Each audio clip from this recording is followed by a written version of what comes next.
জিলহজের প্রথম দশক যখন শুরু হয়, নাম্বার এক নম্বর এই দশকের আমল হলো বেশি বেশি আল্লাহর জিকির করা। কি করা? বেশি বেশি আল্লাহর জিকির করা। কারণ কোরআনে কারিমে সূরা তাওবাতে আল্লাহ রাব্বুল আলামিন এই দশককে ইঙ্গিত করে বলেছেন যে তোমরা আল্লাহ তাআলার জিকির করো ফি আইয়ামিন মাদুদাত, নির্দিষ্ট দিনসমূহে, নির্ধারিত দিনগুলোতে তোমরা আল্লাহর জিকিরে মাশগুল থাকো। এখানে আল্লাহর জিকির যে নির্দিষ্ট দিনগুলোতে রাখার কথা বলা হয়েছে, সেই আয়াতের ব্যাখ্যা আবারও তাফসীর ইবনে কাসিরে এবং ইবনে আব্বাস রাদিয়াল্লাহু আনহু সহ আরো অন্যান্য মুফাসসিরদের থেকে বর্ণিত হয়েছে যে নির্দিষ্ট দিন বলতে জিলহজের প্রথম 10 দিনকে আল্লাহ তাআলা মিন করেছেন। এই 10 দিনই তোমরা আল্লাহর জিকিরে বেশি বেশি করে আল্লাহ তাআলার জিকির।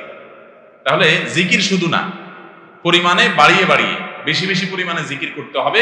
এই দশকে আল্লাহ তাআলার স্মরণ অন্তরে হবে, মুখে আল্লাহ তাআলার জিকির চলবে, কাজের মাধ্যমে জিকিরের আমল চলবে, অন্তরের স্মরণের মাধ্যমে, মুখে জিকিরের মাধ্যমে। কোরআনের তেলাওয়াত একটা জিকির, তাসবিহ গুলো একটা জিকির, তাহমিদ আল্লাহর প্রশংসা একটা জিকির। এরকম যত জিকির আছে, এই দশক হলো জিকিরের দশক। সবচেয়ে বেশি জিকির চলবে। সবচেয়ে বেশি কি চলবে?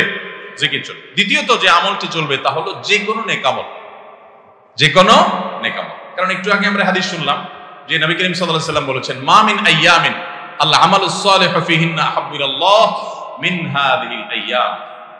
এই জিলহজের 10 দিনের চাইতে অন্য কোন দিনের নেক আমল আল্লাহর কাছে বেশি প্রিয় না। মাস হিসাবে রমাদান সবচেয়ে সেরা, আর দিন হিসেবে খুচরা দিনগুলোর মধ্যে রমজানের বাইরে সবচেয়ে সেরা কোনটা? জিলহজের প্রথম দশক। রমজানের পরে মর্যাদার বিচারে সবচেয়ে বেশি মর্যাদাপূর্ণ দশক হলো এই দশক। এই জন্য এই দশকে আমল করলে আল্লাহর কাছে এত প্রিয় যে অন্য কোন সময়ের আমল আল্লাহর কাছে এত প্রিয় না। এই জন্য এই দশকের দ্বিতীয় আমল হলো বেশি বেশি নেক আমল করা। বেশি বেশি কি করা? নেক আমল করা। রুটিন যে কাজগুলো আছে সেগুলো বিশেষ ইহতিমামের সাথে করা। অন্য সময় আপনি নামাজের টুকটাক গাফলতি করেন, কিন্তু এই দশকে মোটেই করবেন না। অন্য দশকে আপনার ফজরের জামাত একটু মিস হয়, এই দশক মোটেই করবেন না। আগে থেকে ইহতিমাম থাকবে যে এই দশক কোনোভাবে ইবাদত থেকে আমি যেন দূরে না থাকি। আল্লাহ তাআলা আমাদের সবাইকে আমলের তৌফিক দান করুন। তাহলে 2 নম্বর আমল হলো বেশি বেশি নেক আমল করা এই দশকে। রুটিন নেক আমলগুলো যেগুলো সবসময় করতে হয় এগুলোকে বিশেষ ইহতিমামের সাথে করা, আর আরো নফল আমল বাড়িয়ে বাড়িয়ে করা। আপনি অন্য সময় কোরআন তেলাওয়াত খুব বেশি করতে পারেন না, এই দশকে কোনো অবস্থাতে ছাড়বেন না। অন্য সময় তাসবিহ তেলাওয়াত খুব বেশি হয় না, এই দশকে কোনো অবস্থায় ছাড়বেন না।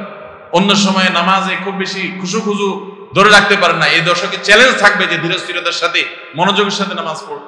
এভাবে নেক আমলের কসরত করতে থাকবেন আল্লাহর প্রিয় পাত্র হওয়ার পথে।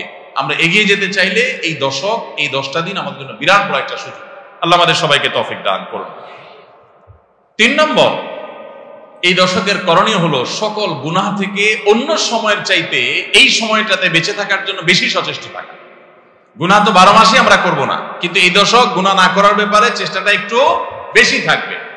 কারণ আপনারা সূরা তাওবার একটা আয়াত শুনেছেন, আল্লাহ রাব্বুল আলামিন সম্মানিত 4 মাসের আলোচনা করে বলেছেন, যালিকাদ দীনুল কাইয়্যিম ফালা তাজলিমু ফিহিন্না আনফুসাকুম। এই সম্মানিত মাসগুলোতে তোমরা নিজের প্রতি নিজে অবিচার করিও না। ভাইরা আমার, তার মানে যেই সময়টাতে আল্লাহর নৈকট্য লাভের সুযোগ, ওই সময়টাতে যদি কেউ পাপাচারে লিপ্ত হয়, এর চেয়ে পাপিষ্ঠ আর কে আছে? এই জন্য আল্লাহ রাব্বুল আলামিন আমাদেরকে দরদের সাথে বলছেন, ভাষা খেয়াল করেন, ফালা তাজলিমু ফিহিন্না আনফুসাকুম, তোমরা নিজের পায়ে নিজে কুঠারাঘাত করিও না। এই 10 দিন না, শুধুমাত্র এই পুরো সম্মানিত 4 মাস, সম্মানিত 4 মাসের ভিতরে টানা 3টা মাস চলছে, জিলকদ, জিলহজ, মুহররম, আর একটা হলো রজব মাস, রমজান আগের মাস। তাহলে সম্মানিত 4 মাসের মধ্যে এই 10টা দিন আবার বিশেষ মর্যাদাবান। অতএব এই আয়াতটা এখানে আরো বেশি ফিট হবে, অর্থাৎ পাপাচার থেকে বাঁচার জন্য আলাদা কসরত থাকবে। অন্য সময় আমি গুনাহের কাজ করলেও এই দশকে কোনো অবস্থাতে আল্লাহর নাফরমানি করব না। আল্লাহ আমাদের সবাইকে বেঁচে থাকার তৌফিক দান করুন। ভাই আমার, তাহলে 3 নম্বর আমল আমরা পেয়ে গেলাম। 4 নম্বর আমল হলো যাদেরকে আল্লাহ তাআলা সামর্থ্য দিয়েছেন তারা হজ করবেন। এই দশক হজের আমলের মাস, আমলের দশক। এই দশকেই তো হজ হবে। অতএব যাদের তৌফিক দিয়েছেন আল্লাহ তাআলা, তারা কি করবেন? হজ করবেন। এটা এই দশকের আমল। এটা হলো 4 নম্বর আমল। 5 নম্বর আমল হলো যাদেরকে আল্লাহ সামর্থ্য দিয়েছেন তারা এই দশকে কুরবানি করবেন। কারণ কুরবানি এমন একটা আমল, নবী করিম সাল্লাল্লাহু আলাইহি সাল্লাম মদিনা হিজরত করেছেন, এরপর থেকে প্রতি বছরে তিনি কি করেছেন? কুরবানি করেছেন। আল্লাহ নির্দেশ করেছেন, ফাসাল্লি লিরাব্বিকা ওয়ানহার, তুমি তোমার রবের নির্দেশ পালনার্থে নামাজ আদায় করো এবং কুরবানি করো। এই জন্য ঈদুল আজহা অর্থাৎ এই জিলহজের প্রথম দশকের শেষ দিন অর্থাৎ 10ম দিনে কোরবানির আমলটা করা, এটা যাদের সামর্থ্য আছে তাদের জন্য প্রযোজ্য। এই দশকের একটা আমল হলো কি করা? কোরবানি করা। কয়টা আমল গেল? 5টা।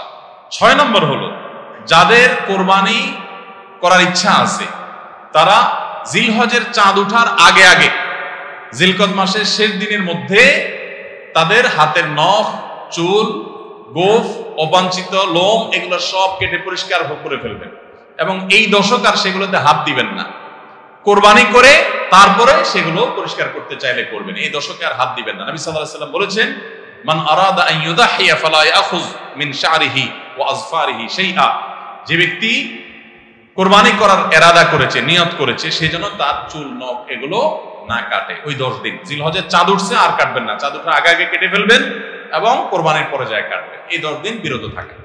তবে অন্য আরো বিভিন্ন রিওয়ায়াত থেকে, বর্ণনা থেকে বোঝা যায় যে এই আমলটা শুধু যিনি কোরবানি করবেন তিনি নয়, যিনি কোরবানি করবেন না, কোরবানি করার সামর্থ্য নাই, তিনি এই আমল করতে পারেন, তাহলে আল্লাহ তাআলা তাকে কোরবানি করার সওয়াব দান করবেন।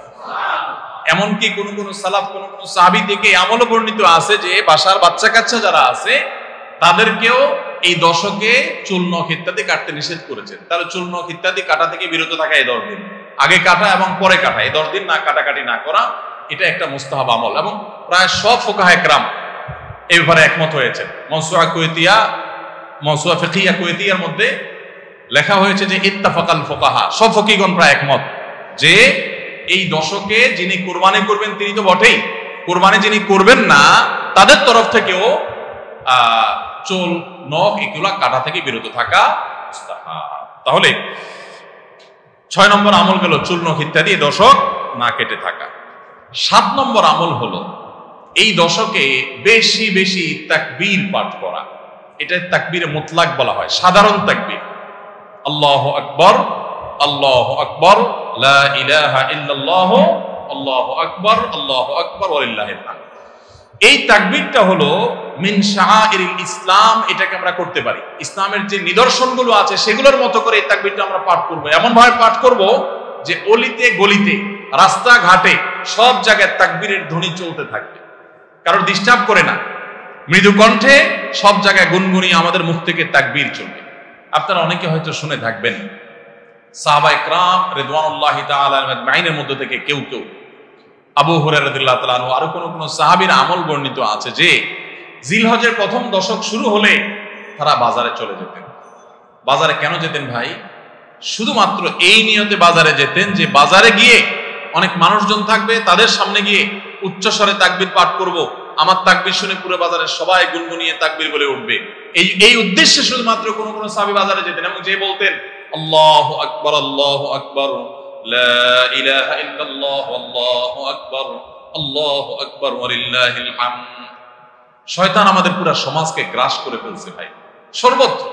আমাদের বাসা বাড়ি, আমাদের ব্যবসা প্রতিষ্ঠান, আমাদের শিক্ষা প্রতিষ্ঠান, আমাদের চিন্তা চেতনা, মন, মগজ, দেহ, মস্তিষ্ক সবকিছু ইবলিস নানাভাবে আমাদেরকে প্রভাবিত করে রাখছে। ইবলিসের ওয়াজ তো আজকাল আমরা শুনি না।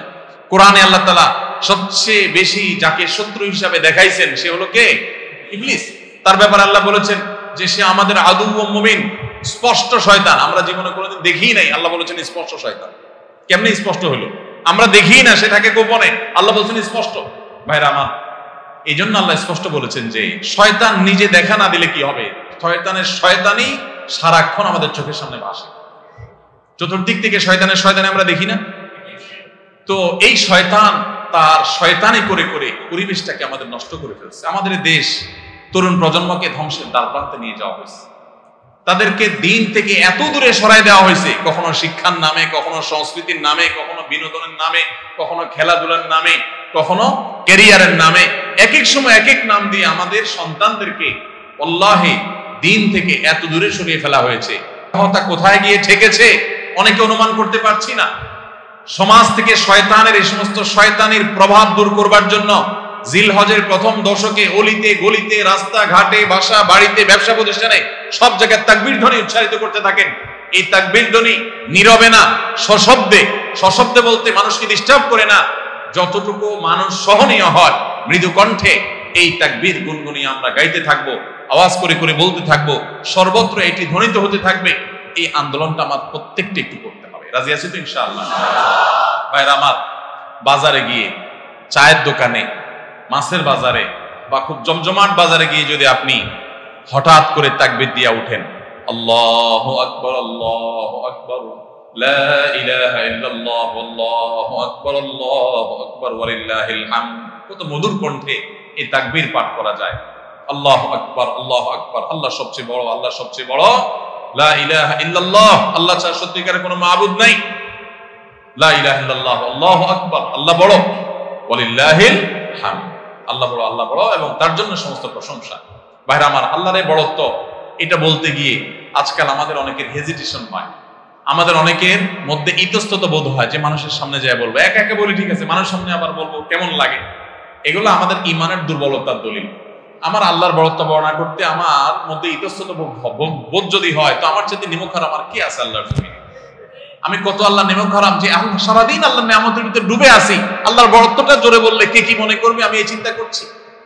তো আমরা ইনশাআল্লাহ এই অচল আয়াতন ভাঙবো তো, আমরা ইনশাআল্লাহ এই হীনমন্যতা, এই ইতস্ততা দূর করবো তো ইনশাআল্লাহ। ভাইরা আমার, টার্গেট করে করে বাসায় যাওয়ার সময় মোবাইলে অ্যালার্ম দিয়ে দিই, লিখে লিখে রিমাইন্ড করে করে তারপরে আমল করবো, মনে থাকবে তো ইনশাআল্লাহ। যেখানে মানুষ আছে একটু জোরে জোরে তাকবীর পাঠ করবো, বাসায় ঢোকার সময় জোরে জোরে পড়তে পড়তে ঢুকবেন, যাতে বাসার সবাই তাকবীর দিয়ে উঠে। হঠাৎ মনে হবে একটু জোরে জোরে পড়বেন, যাতে সবাই তাকবীর দিয়ে উঠে। পুরো পরিবেশটাকে সেভাবে করবেন। আমি আমার বাসায় এই দশক আসলে সাধারণত মৃদু কণ্ঠে ভলিউমের সবসময় তাকবীরটা চালু করে রাখি, যাতে সবার মনে হয়।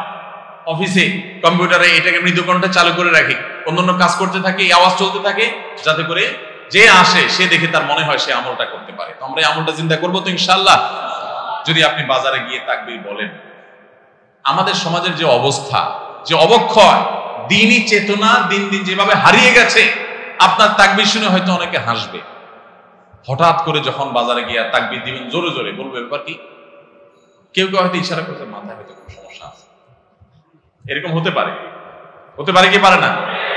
কেন হইতে পারে?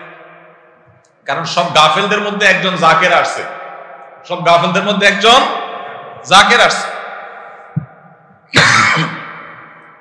যেখানে সবাই গাফলতিতে নিমজ্জিত, সেখানে একজন জিকিরকারী আসছে। এজন্য ওই গাফেলদের মধ্যে জিকিরকারী, একজন জিকিরকারী ব্যক্তিকে মনে হয় পাগল, অথবা তাকে বলা হয় যে আননোন। অথচ হওয়া দরকার ছিল মুসলমানদের সমাজে সবাই জাকের, এক দুজন গাফেল, আর আমরা সবাই হয়ে গেছি গাফেল। এই জন্য একজন জিকিরকারী হলে তাকে মানুষ কি করে? উপহাস করে, পাগল মনে করে।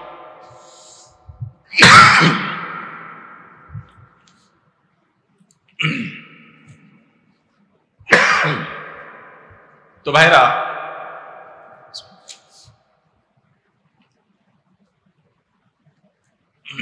ওই যে কোন দেশে নাকি রাজাকে ভবিষ্যৎবাণী করা হয়েছে যে রাজা সাহেব, পাগলা পানি আসতেছে, পাগলা পানি,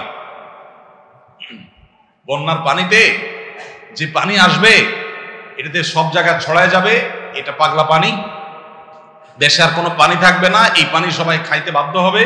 আর এই পানি পাগলা পানি নাম এই জন্য দেওয়া হয়েছে, এই পানি যে খাবে সে পাগল হয়ে যাবে। রাজা সাহেব এই ভবিষ্যৎবাণী শুনে পরামর্শ করতেছেন সব মন্ত্রীদের সাথে যে কি করা যায়। দেশের সব মানুষ পাগল হয়ে গেলেও আমার তো অন্তত ভালো থাকতে হবে, আমি পাগল হয়ে গেলে দেশ চলবে কেন?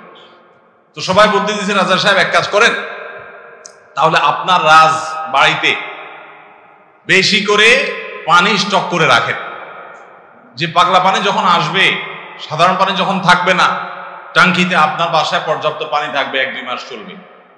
তো অন্তত আপনি ওই পানিগুলা খেয়ে ভালো থাকলেন, জনগণ সব পাগল হয়ে গেল, আপনি একটু সামলালেন।